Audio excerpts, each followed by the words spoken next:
Bonjour à tous, amis artisans de lumière, guerriers de lumière, belles âmes en tous les cas. Merci beaucoup d'être présente avec moi pour découvrir ce tirage. Alors avant de commencer, je vous informe, pour ceux qui ne le savent pas encore, que je fais des consultations perso. Donc je mettrai mon mail dans le texte en dessous. Voilà, merci par avance de vos likes, de vos abonnements, des partages si vous aimez la chaîne. Vos commentaires sont également les bienvenus, tout en faisant attention à utiliser un langage qui ne mette pas la chaîne en danger par rapport à la CENSURE. J'ai préparé ce tirage sur, donc là je travaille pas mal sur les candidats, en tout cas déclarés à l'élection présidentielle 2022.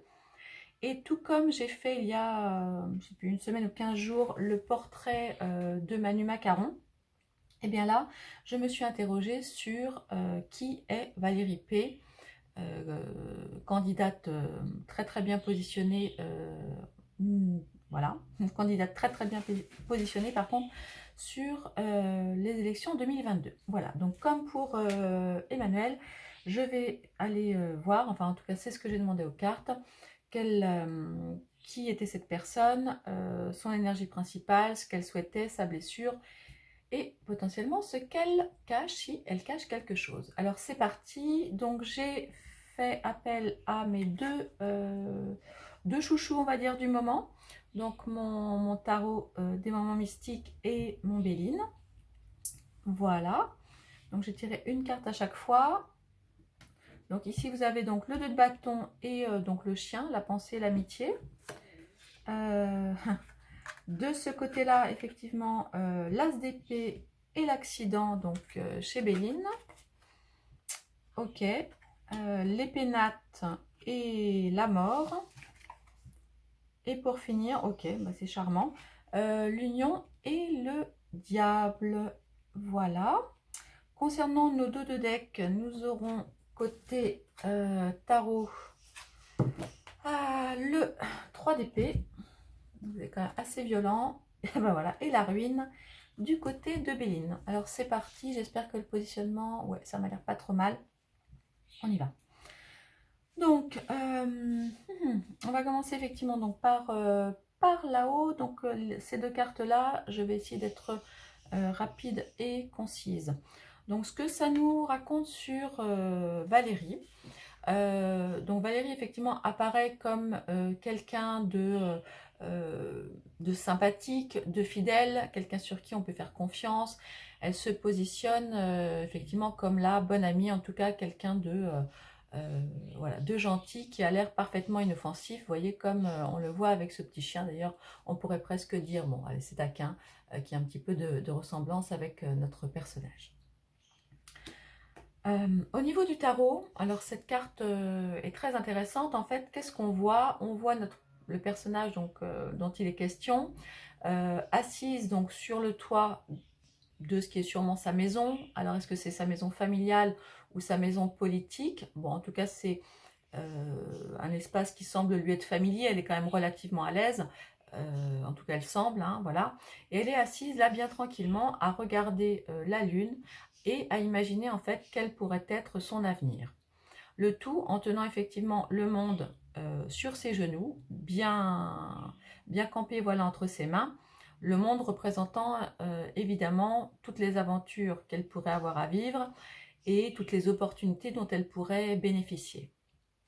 Donc on voit, voilà, on voit qu'elle est assisement, c'est pas du tout français, qu'elle est assise, tranquillement positionnée.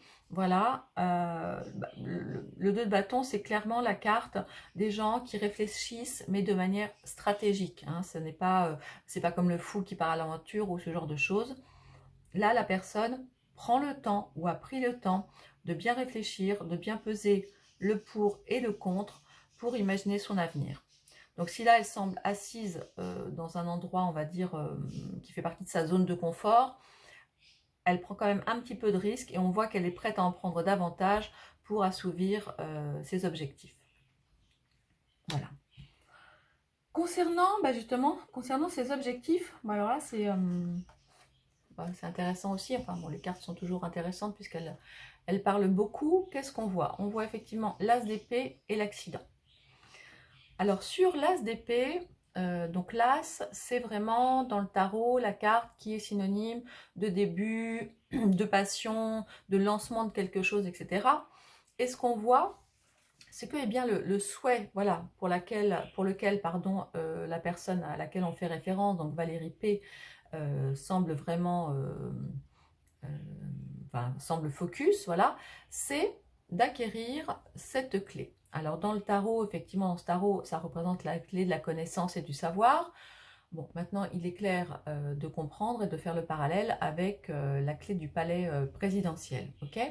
Donc, son objectif, elle ne s'en cache pas, son objectif numéro un, c'est effectivement de décrocher cette clé. Et pour ce faire, elle utilisera, eh bien, elle utilisera quoi? Les épées, c'est-à-dire tout ce qui est l'esprit, l'intellect. Et voyez, en fait, je ne sais pas si vous pouvez bien le voir, mais en fait, la petite serrure qui ouvre tout ça, en fait, se tient tout simplement dans son cerveau. Voilà. Donc, on le sait, Valérie est une femme intelligente hein, qui a déjà de bonnes connaissances en politique. Elle a été Premier ministre. Elle a été aussi, ou elle est toujours d'ailleurs, présidente de la région Île-de-France.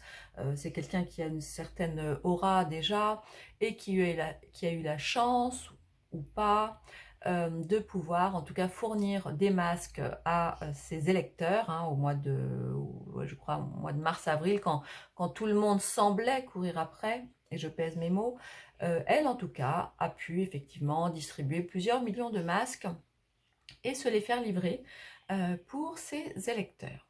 Bon, ça c'est dit.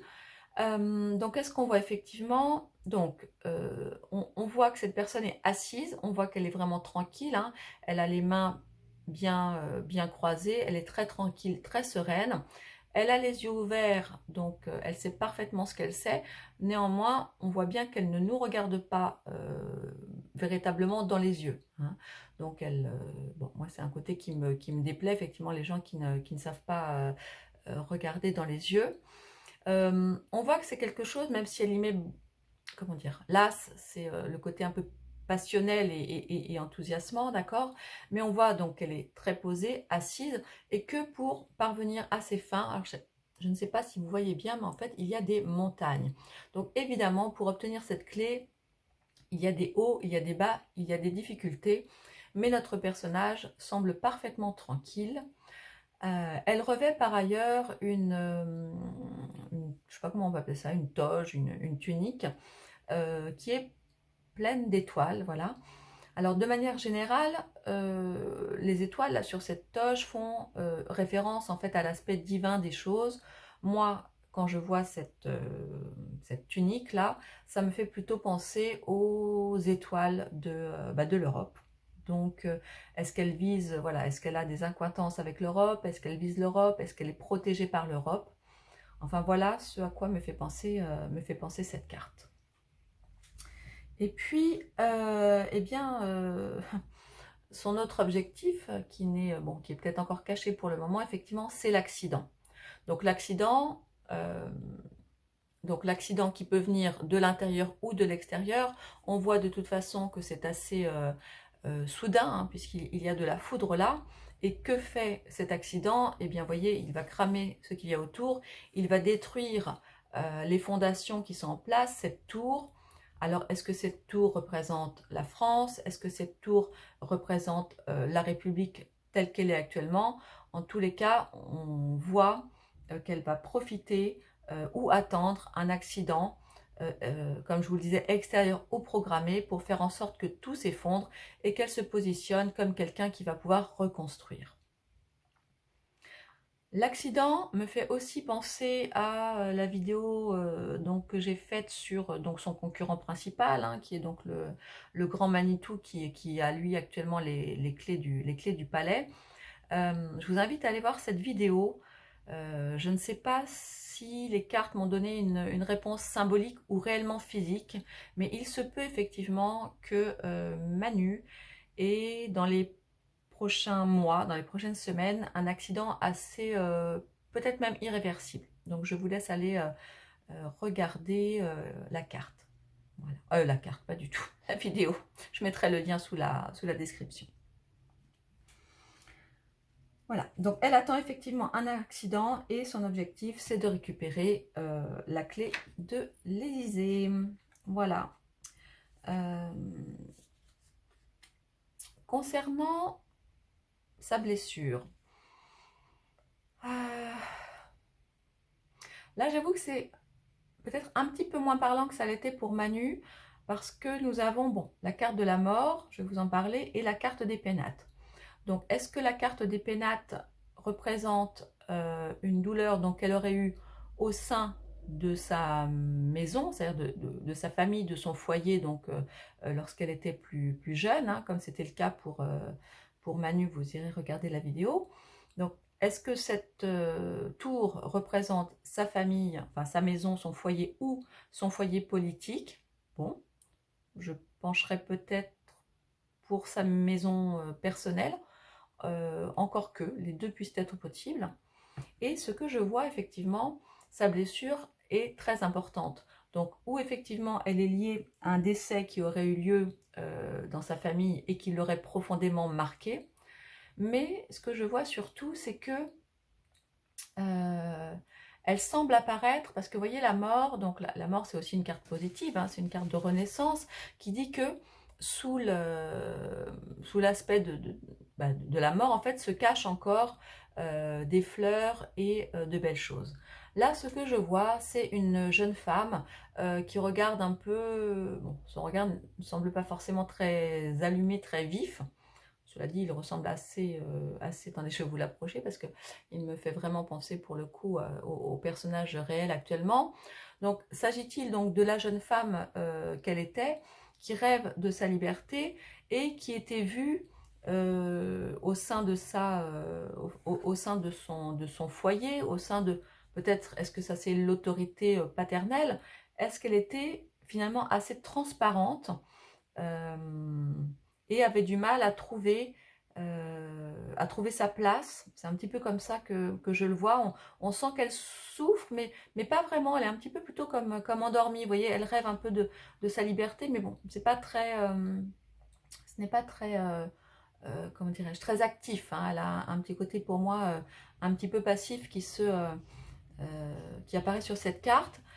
Et j'imagine facilement une petite fille qui avait du mal à exister, peut-être, voilà, aux yeux de son papa, et fait peut-être en sorte maintenant de faire le maximum pour être reconnue de celui-ci. Donc, je vois quelque chose en rapport avec sa féminité, donc ou au sein de sa famille de sang, on va dire, ou au sein de sa famille politique, hein, puisqu'elle a bataillé dur, et ça, on ne peut pas lui enlever. C'est une qualité qu'elle a, c'est une très très grande battante. Bon, maintenant, tout dépend des objectifs qui sont cachés derrière. Être combattante, c'est bien. Voilà, tout dépend pour quelle raison. Et alors ensuite, ce qu'elle cache, ce qu'elle cache là me met vraiment très très mal à l'aise, hein, parce que vous voyez, il y a, attendez, je ne sais pas si vous voyez bien, voilà, il y a la carte de l'union, et de l'union avec qui? De l'union avec le diable, la carte numéro 15 du tarot. Sur cette carte, qu'est-ce qu'on voit? Eh bien, au départ, on voit une femme plutôt fragile, ou en tout cas pas forcément fragile, mais en tout cas qui n'est pas sur la défensive. Vous voyez, elle a les épaules dénudées, etc. Donc de loin, nous apercevons effectivement voilà, une femme en robe qui est assise tranquillement. Sauf qu'en réalité, elle n'est pas dans une robe, hein, parce que là on pourrait penser que c'est une robe, pas du tout. En fait, cette femme est assise sur un champignon bien mortel, hein. On le sait, ces champignons-là sont des champignons mortels. Donc elle a l'air tranquille. Et puis, qu'est-ce qu'on voit? On voit effectivement qu'il lui sort des entrailles, finalement, une araignée, des pattes d'araignée, et qu'autour, elle a effectivement tissé sa toile. Et ce qu'elle fait, c'est qu'elle a deux cerises bien rouges et bien juteuses pour attirer près d'elle les gens qu'elle souhaite attirer, pour finalement mettre ses gens dans sa toile. Alors comme vous le savez, il est extrêmement difficile pour les insectes, bon et là en l'occurrence il s'agit de nous, hein, les insectes, il est très difficile pour un insecte d'être prisonnier, enfin de pouvoir en tout cas sortir d'une toile d'araignée qui, si elle a l'air fine, en fait, est particulièrement solide et véritablement dangereuse. Donc cette carte très clairement me fait flipper parce que voilà, avec ses épaules dénudées, sa peau blanche et son petit regard un petit peu attirant, un petit peu aguicheur hein, tout de même, et ses jolies petites cerises au bout des doigts, eh bien se cache derrière cette femme en robe rouge une araignée assise tranquillement sur un champignon vénéneux. Donc cette carte nous parle de quoi? Donc voilà, nous parle de poison, nous parle de trahison, nous parle même de corruption. Et c'est là que je fais le lien effectivement avec cette autre carte. Il est tout à fait possible, puisque la carte de l'union, bon évidemment c'est la carte du mariage, de l'amour, etc. Mais c'est avant tout la carte des contrats. Donc est-ce que notre candidate Valérie a fait un contrat donc avec celui-ci? Est-ce que c'est lié au contrat qu'elle aurait pu faire avec, effectivement, pourquoi pas l'Europe, hein, accords qui ne sont pas forcément contractualisés de manière écrite? Est-ce que c'est un pacte qu'elle a fait avec Manu? Parce que tout est possible, hein. Nous ne savons pas encore, bon, moi j'en doute, mais on verra bien prochainement de toute façon si le candidat sortant se représente à sa propre succession. Je n'en suis pas sûre. Ma petite théorie, c'est qu'effectivement, cette personne-là est pire. Est pire que celui auquel elle essaye de succéder, parce qu'elle a effectivement, et vous le voyez d'ailleurs dans le programme et dans la façon qu'elle a de communiquer, elle est très droite, extrêmement carrée, et voilà, et ça ne passera pas, et on ira comme ça, et on fera ça. Bon, voilà, ça dénote son caractère, même si effectivement, avec son regard qui, pour moi en tout cas, ne respire pas spécifiquement l'intelligence et la bonté, peut-être qu'elle pourra quand même tromper pas mal de gens. Voilà. Et puis pour finir, eh bien on va aller au dos de deck. Donc sur notre tarot, qu'est-ce qu'on voit? Donc on voit le 3 d'épée. Bon ça c'est, ah bah tiens voilà, donc ça c'est l'impératrice, hein, donc pourquoi pas Valérie. Ce que je vois moi avec ce 3 d'épée, ce 3 d'épée, c'est vraiment, en tout cas pour moi, la carte, une des cartes, si ce n'est la carte la plus violente du tarot, puisque, ben voilà, on voit quoi? On voit effectivement un homme donc, qui dormait ou avait les yeux fermés, donc dans tous les cas qui se sentait en confiance, et qui se fait véritablement planter 3 flèches dans le cœur, son cœur pur, hein, puisque c'était un cœur de rose, vous voyez, il ne se méfiait pas, il était au niveau voilà, des rosiers, des fleurs. Attendez, je ne sais pas si ça marche très bien, peut-être qu'il vaut mieux que je l'éteigne d'ailleurs. Non, pas trop. Excusez-moi, je vais le rallumer. Voilà, on voit que cet homme était en confiance, il avait les yeux fermés, et là, évidemment, il est piqué en plein cœur quand il ne s'y attendait pas, et il y a du sang qui coule de ses yeux. Il n'a rien vu venir, il est piqué visiblement en pleine nuit, ou en tout cas quand il était en somnolence, par 3 flèches. Ces flèches me font également penser, vous savez, comment ça s'appelle, aux plumes avec lesquelles on écrivait avant à l'encre de Chine. Donc, est-ce que cette blessure va être amenée par 3 écrits, 3, je ne sais pas, 3 contrats, 3 lois, ou 3 ou pas d'ailleurs, mais j'ai vraiment l'impression que notre personnage là n'aura de cesse que de poignarder ses concitoyens en plein cœur quand il se croit en sécurité dans le jardin de roses pendant qu'ils dorment, et probablement en se servant de la loi, en tout cas des écrits. Et puis ensuite, eh bien voilà, nous avons la carte de la ruine. Bon, celle-ci, vous la connaissez évidemment. C'est le pendant de l'accident, hein. On va dire que voilà, l'accident peut être réparé. Là, l'objectif de la candidate, effectivement, c'est de faire en sorte de profiter d'un accident pour se positionner, pardon, comme restauratrice, hein, restauratrice de la France, restauratrice des valeurs, voilà, restauratrice d'un tas de choses. En tout cas, c'est comme ça qu'elle se présente.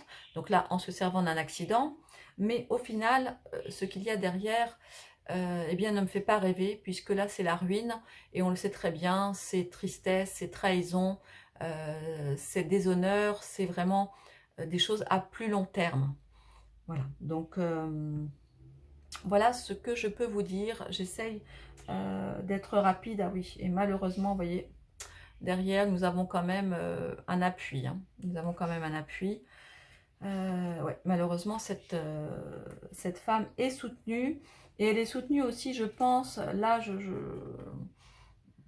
pense qu'elle est soutenue par tous ses adhérents, tous les militants de son parti, qui pensent véritablement qu'elle arrive comme femme un petit peu sauveuse. Et puis c'est quand même connu, puisque c'est un parti dit républicain, donc il ne fait pas partie des extrêmes, en tout cas, qui le cache, ou qui n'est pas vu pour le grand public comme ça.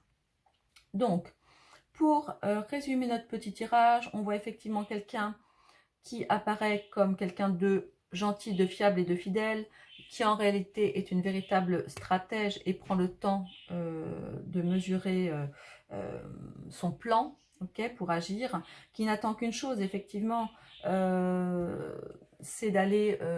puis d'ailleurs, j'ai autre chose qui me vient là, parce qu'effectivement, la clé de l'Élysée se tient dans son, voilà, au niveau de l'esprit, hein, donc ça va vraiment être des tours de passe-passe et des jeux d'intelligence. Mais en fait là, c'est vrai que je vois, ah oui, puis il y a des reflets aussi ici, peut-être aussi, enfin, voilà, c'est comme ça que je le ressens, elle essaye aussi de, voilà, de nous embrouiller, vous voyez, d'avoir des marges, des marches, des choses qui tournent comme ça en tourbillon. Je pense qu'on va être... enfin, on l'est déjà, hein, tous pris dans une tornade. Donc voilà, ce qu'elle veut, bah voilà, ce qu'elle veut, hein, c'est très clair. C'est la clé, pardon. Sa blessure donc est en lien avec sa féminité et sa capacité à s'imposer et à être vue, hein, parce qu'évidemment une personne qui est morte dans l'absolu, eh bien voilà, on ne la voit pas, elle ne fait pas de bruit, donc en lien avec sa féminité et donc les pénates, donc voilà, le côté symbolique paternel, aussi sa maison politique ou sa maison personnelle. Et puis voilà, et puis ce qu'elle nous cache, eh bien, c'est que il ne faut pas croire, surtout pas, que c'est une jolie femme en robe, mais c'est plutôt, voilà, c'est plutôt quelqu'un sur qui, en tout cas moi, en tout cas à qui je ne ferai pas confiance et je ne me laisserai pas prendre dans sa toile d'araignée. Enfin voilà, ceci n'engage que moi. Je vous souhaite une très bonne fin de week-end, une bonne fin de semaine. Si cela vous intéresse, je continuerai. Je ferai sûrement d'autres vidéos rapides sur les autres candidats. Merci beaucoup de m'avoir suivi. Merci de vos abonnements, de la petite cloche, de vos likes, des commentaires, des partages, etc., etc. Et vous pouvez donc me retrouver pour une consultation personnelle en me contactant par mail pour le moment. Parce que j'ai commencé mon site internet, mais j'avoue que je n'ai pas pris le temps de le finir. J'espère qu'il sera bientôt en ligne, je vous préviendrai. Prenez bien soin de vous. Voilà, prenez bien soin de vous. Voilà, on le sait, ce Omicron n'est pas très dangereux, en tout cas pour les personnes qui ne sont pas spécifiquement fragiles, hein. Faites quand même bien attention à vous. Je vous embrasse très fort et je vous dis à bientôt. Merci de m'avoir suivi. Au revoir.